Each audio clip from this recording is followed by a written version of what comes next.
Pourquoi est-il aussi difficile de se lancer dans l'import-export? C'est ce qu'on va voir dans cette vidéo.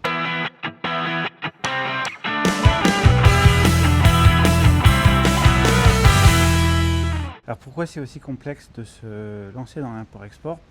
C'est tout simplement comme vous l'avez vu dans la dernière vidéo où je vous parlais en fait des 10 questions qu'il fallait que vous vous posiez avant de vous lancer dans l'import-export.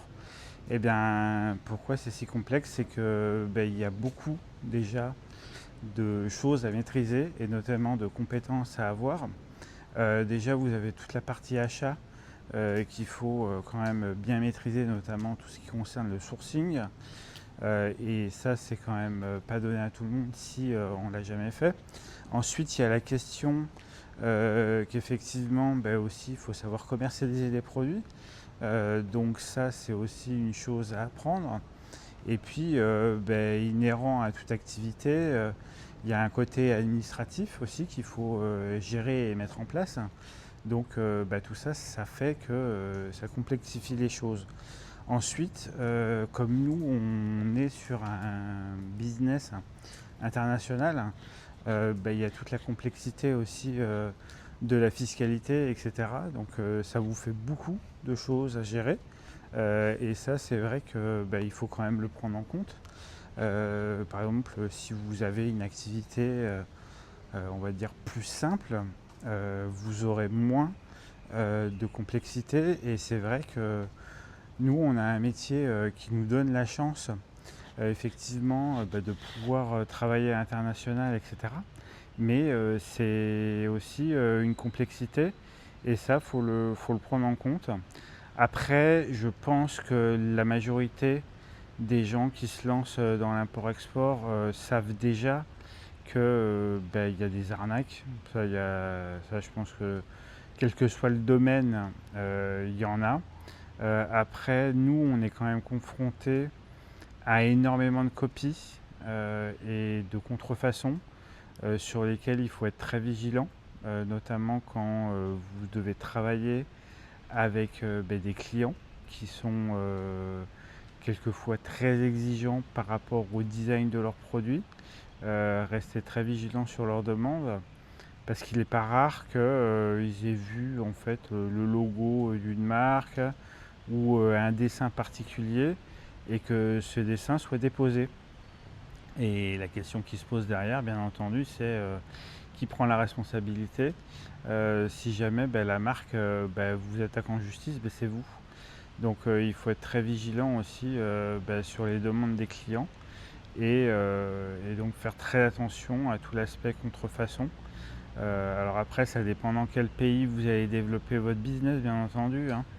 Mais disons que si vous êtes sur un pays européen ou par exemple aux États-Unis, ils sont très attachés aux marques et les marques se défendent en justice.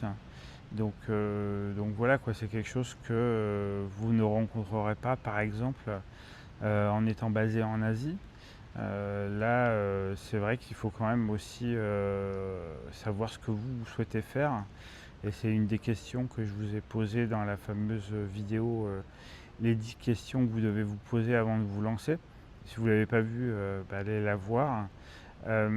Mais clairement, je pense que c'est la complexité qui fait que la majorité des gens ne se lancent pas dans l'import-export.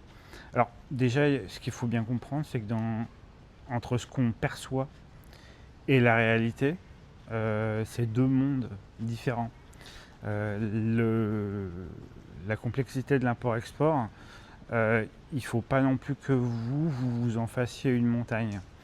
Par exemple, tout ce qui concerne le sourcing, le contrôle qualité, la logistique internationale, tout ça, ça s'apprend.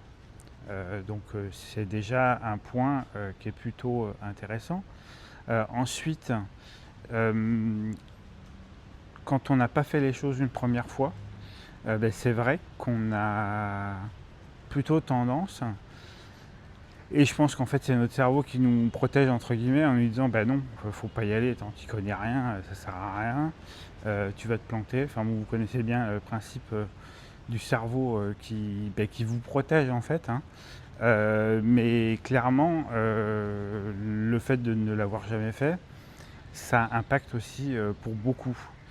Et ça, c'est aussi un point qu'il faut prendre en compte, parce que finalement, quand on regarde les choses de manière très factuelle, finalement, c'est juste des étapes successives qu'il faut respecter et qu'il faut faire dans le bon ordre.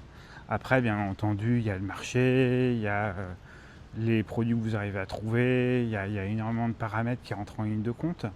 Mais finalement, c'est pas si compliqué que ça. Par exemple, quand on voyage, vous allez arriver dans un nouveau pays et comme vous y connaissez rien, vous allez vous dire c'est compliqué, je comprends rien, etc. Alors que finalement, au deuxième, troisième jour, ah ben non, en fait c'est super simple, etc. C'est souvent en fait le fait de ne l'avoir jamais fait qui fait que justement on a cette impression que c'est complexe.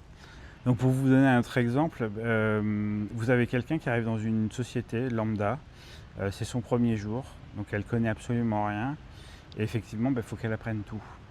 Donc forcément pour elle, ça va être beaucoup plus complexe que quelqu'un qui est là depuis 2 ans, 3 ans, 4 ans. Et le respect par exemple d'une chaîne d'action pour importer des produits, pour elle ça va être complexe au début parce qu'elle ne l'a jamais fait. Mais tout ça, ça se gère.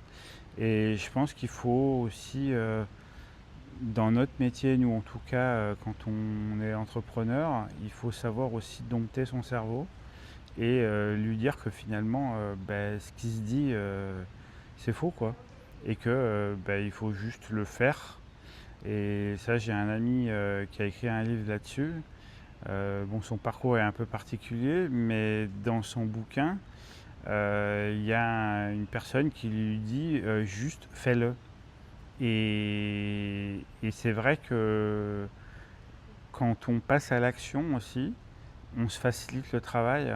Alors je dis pas que c'est simple du premier coup, hein, on est bien d'accord, hein, mais je pense que si vous arrivez à vous donner cette chance de faire les choses une première fois, une deuxième fois, une troisième fois, ce sera beaucoup plus simple après. Et moi, en fait, c'est ce que je vous propose aussi dans le programme 90 jours pour réussir dans l'import-export, c'est que je vous accompagne en fait sur vos premières importations et vos premières commandes clients. Donc finalement, le frein que vous aviez à vous dire ah ouais mais je sais pas, moi je sais pas faire, etc.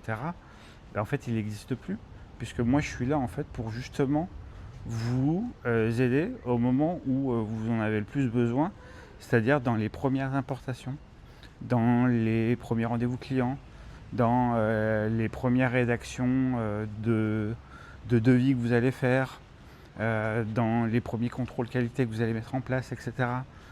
Tout ça en gros, je vous mâche le travail et je le fais avec vous. Donc finalement, il n'y a pas de frein en fait. C'est juste qu'effectivement, il y a un moment donné, il faut prendre une décision de se dire bon j'y vais et puis je prends la décision de me lancer ou pas, quoi. Voilà, donc en tout cas je vous remercie d'avoir suivi cette vidéo. J'espère qu'elle vous a plu. Si c'est le cas, n'hésitez pas à laisser un like, hein, à partager et surtout, comme d'habitude, hein, je vais vous souhaiter une très bonne journée, une très bonne soirée ou une très bonne nuit et je vous dis à bientôt.